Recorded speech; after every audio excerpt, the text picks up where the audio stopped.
इटावा में एक घटना सामने आई है जहां कथावाचक को अपमानित किया गया है। इसके बाद देश भर के धर्माचार्यों ने भी इस पर आपत्ति जताई है। इसके अलावा अखिलेश यादव ने भी उनसे मुलाकात की है। आप इस घटना को कैसे देख रहे हैं? देखिए, तुलसीदास जी ने एक पंक्ति लिखी थी कि पूजा ही विप्र सकल गुणहीना, अशूद्र न पूजहि वेद प्रवीणा।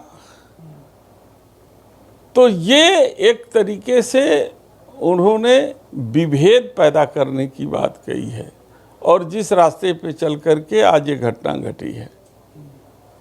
मैं मांग करता हूं कि उत्तर प्रदेश के मुख्यमंत्री, देश के गृह मंत्री बनारस में हैं, वो इस बात की सफाई दे कि उनकी जानकारी में ये घटना नहीं घटित हुई थी। उनका सह इस घटना को घटने में नहीं है, क्योंकि आने वाले समय में वह दिन दूर नहीं कि इस देश का पिछड़ा, दलित, अल्पसंख्यक और अनुसूचित जाति के लोग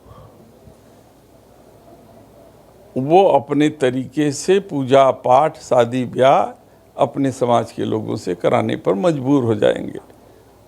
जैसे पटेल समाज आज पटेल पंचांग से लगभग अपनी शादियां कराता है, वो किसी पंडित जी के मोहताज नहीं है। देखिए, जिन लोगों ने भी ये किया है वो कहीं से भी सही नहीं है। उन लोगों के खिलाफ सख्त से सख्त कार्रवाई होनी चाहिए। गिरफ्तारी हो चुकी है, लेकिन अगर ऐसी चीज़ें होती हैं तो हमारा समाज जाति में बटेगा, ये भी उचित नहीं है। तो आपको क्या लगता है, क्या ऐसी चीज़ें आनी चाहिए समाज में कि जाति के आधार पर लोगों के विचार अलग हों? अगर इटावा की घटना हुई है तो स्वाभाविक तौर पर जो भी व्यक्तियों ने ऐसा किया उनके खिलाफ कड़ी कार्रवाई, लेकिन ऐसा भी तो संदेश नहीं जाना चाहिए। देखिए, वो जाति का सवाल नहीं है। सवाल पिछड़ी जाति, अनुसूचित जाति और अति पिछड़ी जाति के लोगों के स्वाभिमान का सवाल है।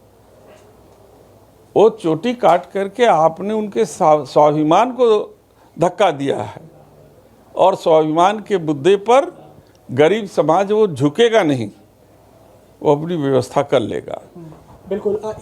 इसके पीछे क्या लगता है, किसी की साजिश है क्या समाज को या फिर वहाँ की व्यवस्थाओं को सीधे तौर पर चुनौती देने की, या प्रदेश को कुछ और किसी की आग में झुलसाने की? ये सफाई उत्तर प्रदेश सरकार और देश के गृह मंत्री जी को भी देना चाहिए। ये काम मेरा नहीं है। ये जो आक्रोश पिछड़ा और दलित समाज और अति पिछड़े वर्ग के लोगों के अंदर है कि हम उनके जो विद्वान हैं, जो कथावाचक हैं, उनको जिस तरीके से अपमानित किया गया है, उनको जिस तरीके से जो है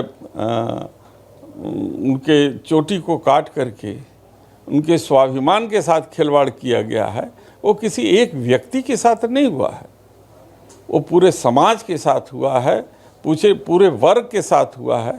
आपने देखा नहीं क्या कि एक दलित के ऊपर पेशाब कौन कर रहा था मध्य प्रदेश में?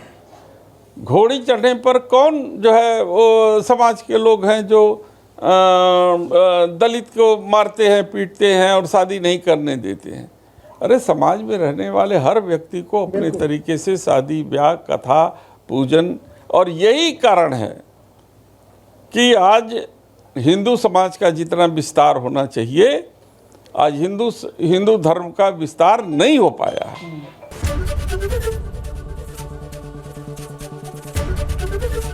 एबीपी गंगा, खबर आपकी, जुबान आपकी।